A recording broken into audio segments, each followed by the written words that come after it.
ہم گفتگو، تقریریں، واز یہ بہت سننے کے عادی ہو گئے ہیں. اپنی سمیت میں سب کی بات کر رہا ہوں، لیکن عمل کے ہم خوگر نہیں ہیں. عمل سے زندگی بنتی ہے، جنت بھی جہنم بھی. یہ خاکی اپنی فطرت میں نہ نوری ہے نہ ناری. تو عمل ہی نہیں کریں گے تو جتنا مرضی سیکھ لیں. ایک بندہ روزانہ ڈاکٹر کے پاس جاتا ہے، اچھے سے اچھے ڈاکٹر کا روزانہ انتخاب کرتا ہے، پورا وقت دیتا ہے، فیس بھی ادا کرتا ہے اور اس سے نسخہ بھی لکھواتا ہے اور لا کے گھر میں داراز میں رکھ دیتا ہے. اگلے دن دوسرے ڈاکٹر کے پاس جاتا ہے اور اس کو ساری تفصیل بتاتا ہے، وہ اس کی تشخیص کرتا ہے، پھر تدبیر کرتا ہے، نسخہ لکھتا ہے، پھر وہ نسخہ لے کے آ کے گھر رکھ دیتا ہے اور تیسرے دن تیسرے ڈاکٹر کے پاس جاتا ہے. تو وہ 20 سال بھی لگا رہے تو بتاؤ اسے کوئی فرق پڑے گا؟ یار میں اچھے اچھے ڈاکٹروں کے پاس گیا ہوں، ان کے قیمتی قیمتی ٹیسٹ میں نے کروائے ہیں جو انہوں نے بتائے ہیں. میاں دوائی کھائی ہے؟ کہا نہیں، وہ میں نے کبھی نہیں کھائی. جاتا ہوں، ڈاکٹر جو کہتا ہے یہ ٹیسٹ کروا کے لاؤ، وہ ٹیسٹ بھی کروا کے لاتا ہوں، تشخیص مکمل ہو جاتی ہے، پھر وہ نسخہ لکھتا ہے، لا کے داراز میں ڈال دیتا ہوں.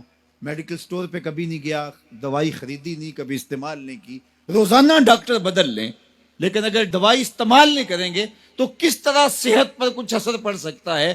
یہی تو ہم سب کر رہے ہیں. تقریریں روز سن رہے ہیں، واز سن رہے ہیں، تلقین سن رہے ہیں، لائیو بھی سن رہے ہیں، میڈیا پہ بھی سن رہے ہیں، الیکٹرانک میڈیا پہ بھی، سوشل میڈیا پہ بھی. اتنی ماضی کے اندر تو لوگ تقریر نہیں سنتے جتنی آج سن رہے ہیں، لیکن سن رہے ہیں.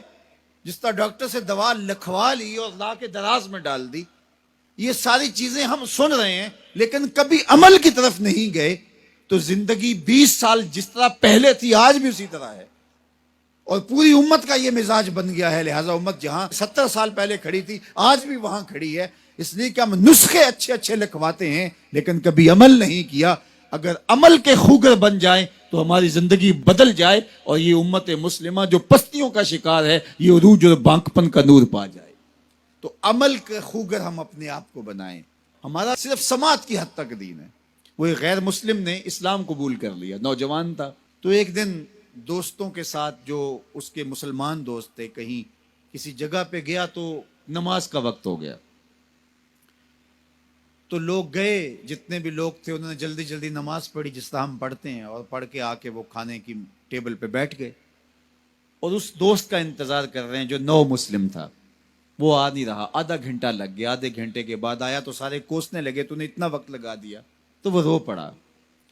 اس نے کہا کہ اصل تم مسلمان ہو، تمہیں پرابلم نہیں ہے، تمہیں مسئلہ نہیں ہے. میں نیا نیا مسلمان ہوا ہوں، تم تو پیدائشی ہو.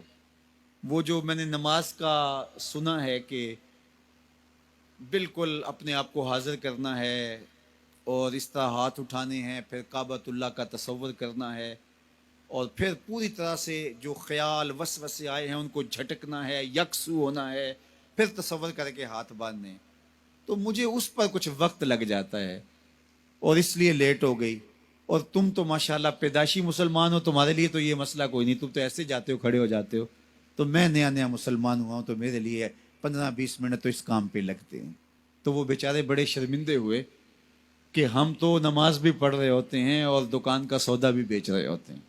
ہم تو نماز بھی پڑھ رہے ہوتے ہیں، ہمارا خیال کہیں اور بھٹک رہا ہوتا ہے. ہم نے کبھی سوچا ہی نہیں ہے کہ ہم اس تصور کو پختہ کر لیں.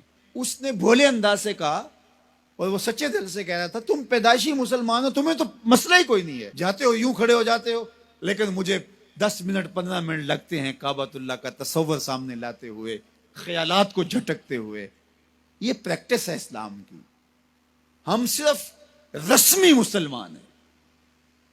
اقبال علیہ رحمہ نے جب شکوہ کیا نا تو شکوے میں ایک بات یہ بھی کہی کہ واعظ قوم کی وہ پختہ خیالی نہ رہی، برکے طبعی نہ رہی، شعلہ مکالی نہ رہی، فلسفہ رہ گیا، تلقین غزالی نہ رہی، رہ گئی رسم آزاں روح بلالی نہ رہی، مسجد مرثیہ خواہیں کہ نمازی نہ رہے، یعنی صاحب اوصاف وہ حجازی نہ رہے. ہماری نمازیں، ہماری اذانیں، ہمارے عمل بس زبان سے ہی ہیں، روح تک اترے نہیں. دل مومن ہے تیرا نہ میرا، تو بھی نمازی میں بھی نمازی. جب تک اس کو نہیں بدلیں گے، کہتے ہیں کعبے گیا گل نہیں مک دیجئے دلو نہ مکائیے. اس کو مسلمان کریں، اس کو درست کریں، اپنے عمل کو درست کریں.